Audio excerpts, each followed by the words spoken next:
I'm with Ben Parkinson of the Butterfly Project.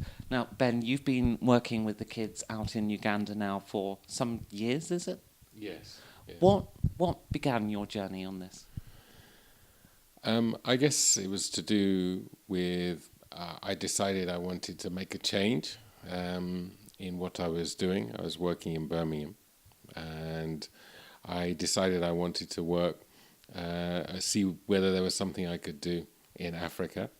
And I traveled to Nigeria, and I found a project to research, discover more about, and it's through that particular trip that I went to Nigeria that I decided that I had some ideas that might well work and create some change in Africa. Okay, now, so the ideas then were, what about empowering people or youngsters at that point, yeah? Yeah, I was approached by a young man in Nigeria. He's about 15, and he told me that he knew that there could be some change happening in his village, and he asked me if I could train him to create some change. And I had to think about it, and I thought, well, if there are young people like him around the world, or even in different parts of Africa, if there are young people there that want to create change, then maybe I could be the one to train them. Okay, so what kind of form did your early training take then with these youngsters? Well, firstly, I was unable to do it in Nigeria, and there were various reasons for that. Nigeria is quite a challenging area to work in, but I made contact with people in Uganda that I knew, and we decided to make a pilot together and start up something called the Butterfly Project, which was about training young people from rural and at the beginning slum districts in Kampala, and train them to be social entrepreneurs, change makers, people who could elicit some change in the areas in which they lived. Okay, so the process of becoming a change maker, as you call it, can you tell us about that? Because for those of us on the outside, this kind of concept of a change maker is really a kind of, it's just nebulous words. Can you give us some sort of flesh to the shape of what that really means? Well, I think here in Britain, we do see the opportunity to make change. In other words, we might see somebody who's living on the streets, and or we might see some particular problem in a community which needs solving. But a lot of the time we say, well, that's not really very easy for me to make any headway in that direction, or maybe we would just perhaps donate some money to that person or to that particular organization that was doing that. But in Uganda, there is all sorts of different areas where you can simply just sort that problem out there and then. Yet there are too few people at the moment in Uganda who are making those changes happen. Of course, there are many organizations, but the problems hugely outweigh the people that are providing solutions. So there's a real need in this particular country for more young people to get involved in making these changes. So it may even be simply about giving good advice. It may be stopping trouble happen before it occurs.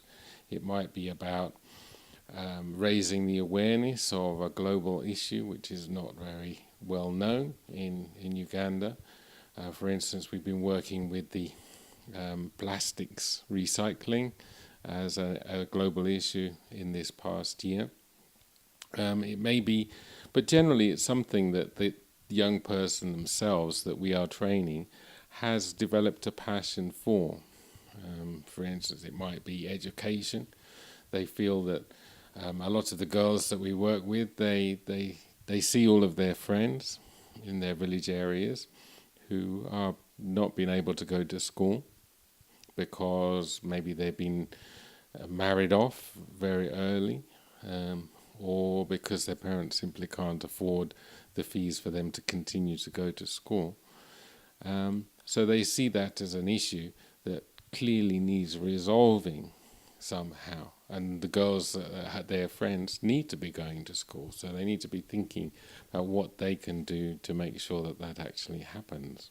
So that's an example, really, where their direct experience of life in the village areas is prompting them to say, well, actually, this needs to change. And that's the kind of change that they're interested in. Okay, so you mentioned schools. Now, I know that you fund several students through schools, but you're also, I understand it this year, building your own school. Could you tell us a little about that?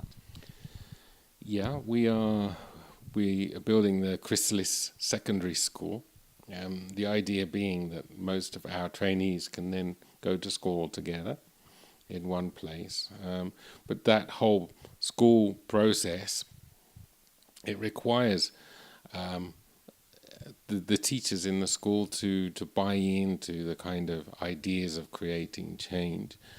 It requires teachers to be thinking and listening to students and be prepared to act upon what student desires are. It requires even the head teacher to allow things which perhaps in a traditional Ugandan school would not be allowed, in order for children to perhaps express themselves in different ways, which are it's just simply not very common. So that our new school that we are building, the teachers that are in the school will have special training before they go ahead, and they will need to meet some new criteria, which perhaps makes our school different from others. But at the same time, we will be implementing the Ugandan school curriculum, and we will be doing our training concurrently with the Ugandan curriculum. You mentioned to me before that one of the sort of key differences with the way your or the Butterfly Project's own training is kind of at odds with some of the secondary education in Uganda, in particular with regards to ethics. So was this part of the reason the driving for you making the school? And can you tell the audience at home, like, really what was the reasons behind your push, if you like, for changing ethics in Uganda? Well, we felt quite strongly that the children that we had recruited from these different places, from either the slum areas or the rural areas, the area that they responded to the most significantly was in learning about ethics, learning what was right and was wrong. And because we recruited them from the most disadvantaged areas of Uganda, quite often the children had been exposed to a lot of negative behavior, whether that was adults, whether it was young people, whether it was officials in some cases. They'd seen all of these different things, and actually in their hearts of hearts they didn't want to be part of that. So they were very much reassured by the fact when we talked to them and said, actually, these kinds of practices, these are not what we believe in. We don't believe that you need to be part of that yourself. And actually, you can even be the one that changes that, so that these nasty practices that they have been seeing are no longer part of the fabric of society.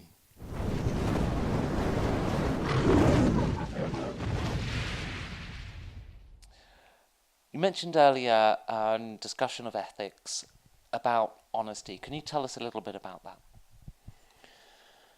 Well, one of the things that we do is we have our own code that we are expecting our young people to abide by, and they are trained in that particular code right at the beginning.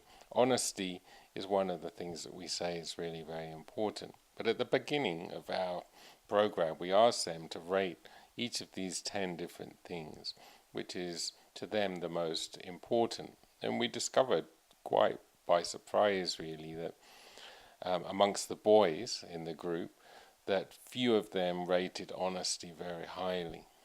Amongst the girls, it was still rated highly, but it was not at the top. Whereas perhaps it may be different in other cultures. So we explored that quite a bit with the young people, and we said, well, actually, we need honesty to be right at the top, particularly if you are going to be a social entrepreneur when you grow up. You will not receive any support or any funding if you are not an honest person. It's absolutely crucial for you. And then the reaction we got from those young people was a kind of almost like a sigh of relief. That's what we were trying to advocate for them. They wanted to be honest people, and actually it wasn't something we were pushing against the grain. It was something that they kind of felt that they had been pushed away sometimes from being honest because of the corruption that's in society that they knew so much about. Because Uganda, I mean, it has a reputation as being quite a corrupt society. So do you think that is really because of a lack of honesty in the culture itself? And can you change that? Is that something that your project, you think, will help to influence? I hope it does influence, but what I think is probably a little bit unfair to say is that there is a lack of honesty in the culture. I think it's really about, it's not something that we in Britain can judge, because our living standards are very different. We don't, in many days, the children that we work with, they will starve for a whole day, or in some cases more than one day, and we're meeting these children every single day. And then you start to say, well, why aren't you honest? Because sometimes the children that we work with are not honest because it gives them another meal, so the whole aspect of poverty is really very important to understand, that this issue of low living standards has a very negative effect on people's lives, and therefore it's very important to raise people's living standards at the same time as saying these kinds of ethics and these kinds of morals are important. You can't do one alone, you have to do the two things together. And so the young people are very happy to be honest people, but at the same time we also need to support them in a lifestyle which enables them to be so.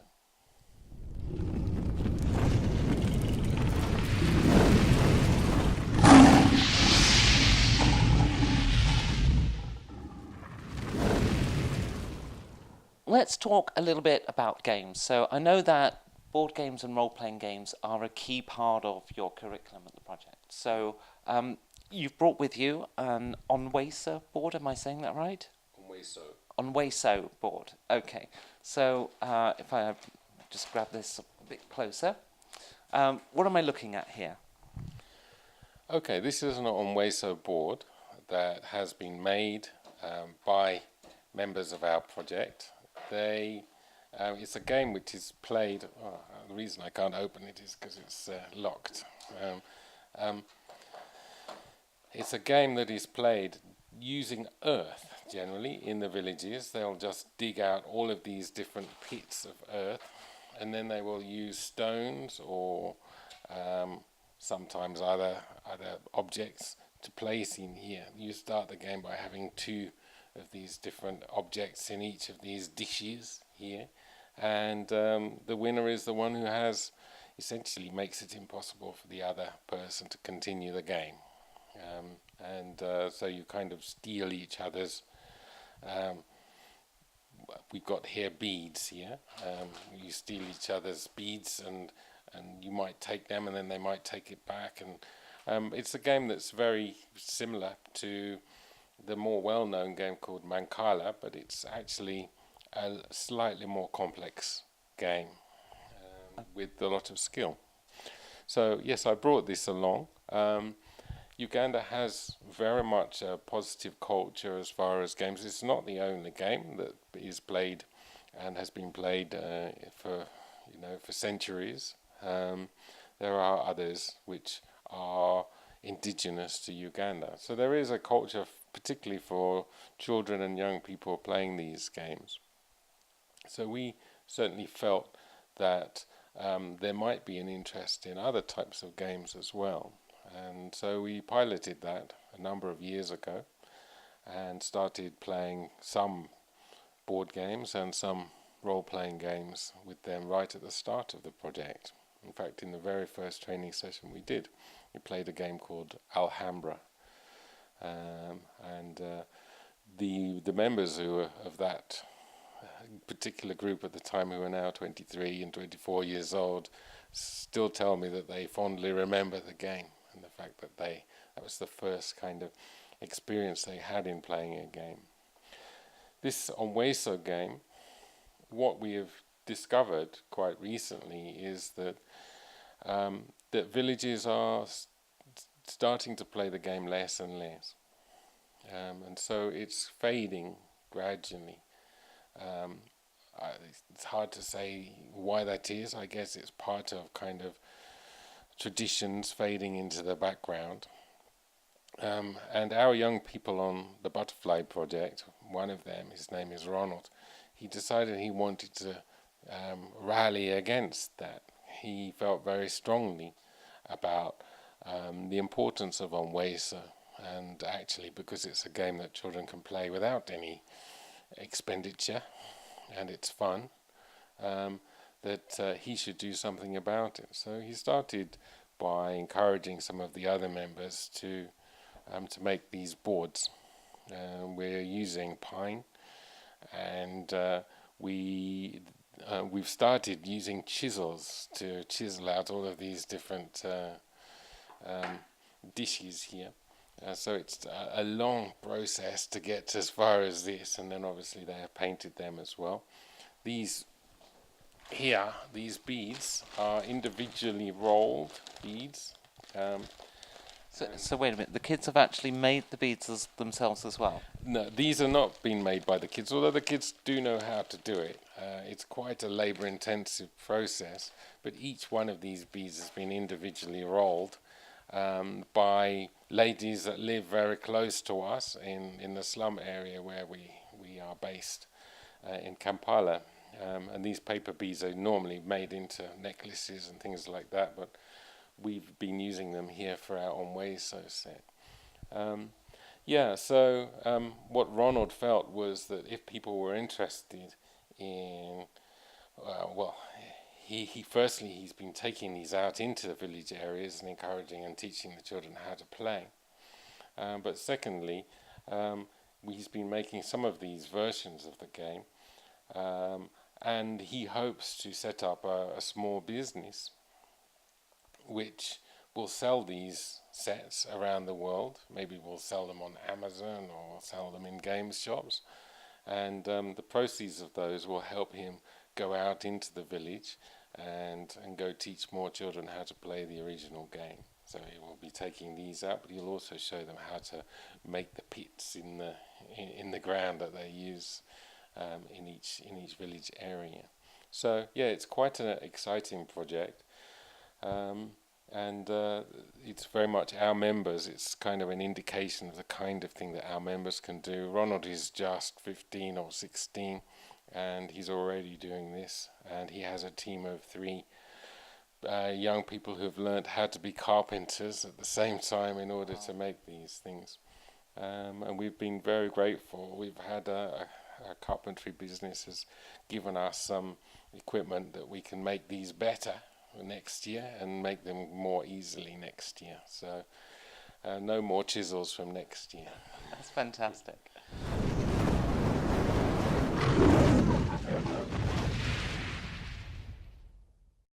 So one of the things you do each year is a village board game convention. So tell us a little bit about that and what that means for your project. Okay, the board game convention it's a very exciting event. it's exciting for us, but it's also exciting for children in the village areas because we currently have around 10 village board game clubs where we have given we've given and trained board games into these different clubs so that they can play them on their own, and and each week they can play the board games on an ongoing basis. But from those clubs, we invite certain numbers to come to the convention, and also we invite all children who are local, because our clubs are spread all over northern Uganda. We also invite those local children to come if they want to come and learn some games. So last year we had 200, and we expect to have more. As the years progress, it's growing and growing, and clearly as an organisation, we're interested in seeing games and board games develop in Uganda. And the Village Board Game Convention, because it's growing, it's a very clear demonstration that children love to play these board games, even if it's about New York or if it's about, the planets, or if it's about things that they're completely unfamiliar with. They're enjoying playing these different board games. As far as role playing, we also do role playing at this particular event, and one of our members has designed his own rule system, which is very easy to learn, and he set things up with monsters and different things which are a bit more familiar to children from the villages. You can't say to them what a griffin or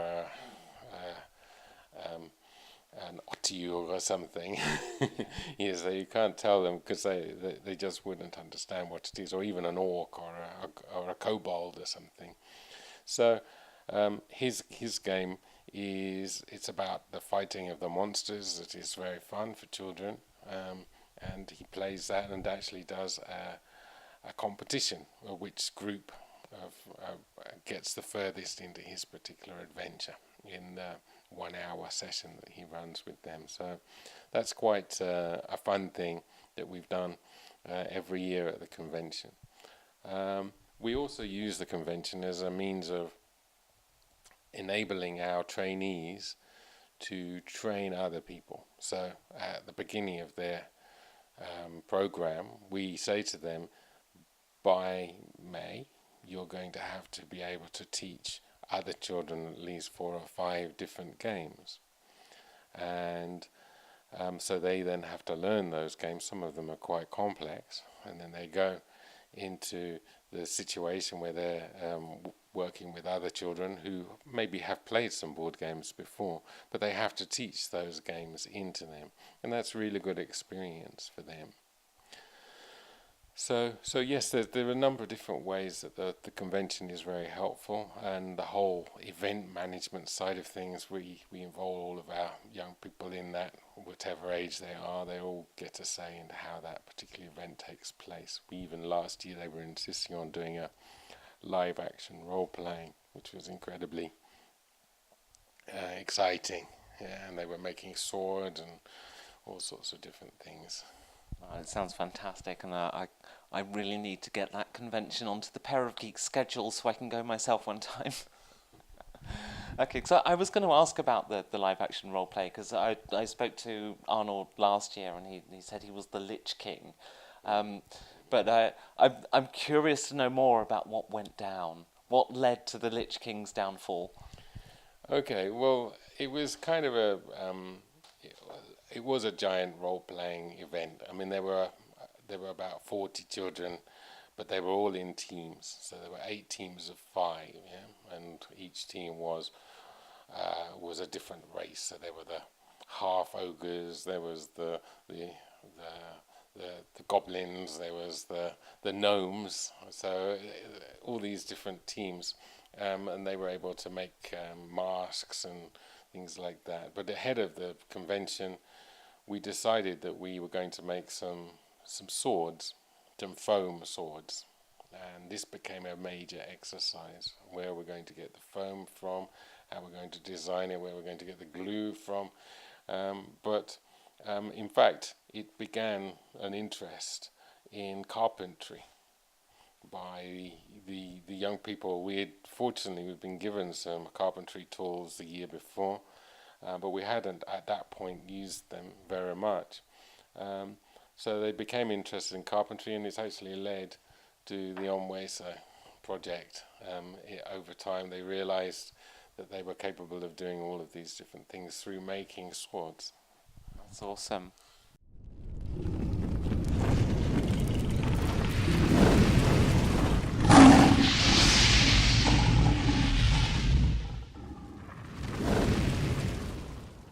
That's awesome. You see, so running around in forests, hitting people with lumps of foam leads to good businesses. That's what we all must do. All right, look, so thank you for taking the time to talk to us today, Ben, and thank you very much for coming down. And that we're all getting behind you here, and let's hit that target and get donating people, because let's make a difference for these kids.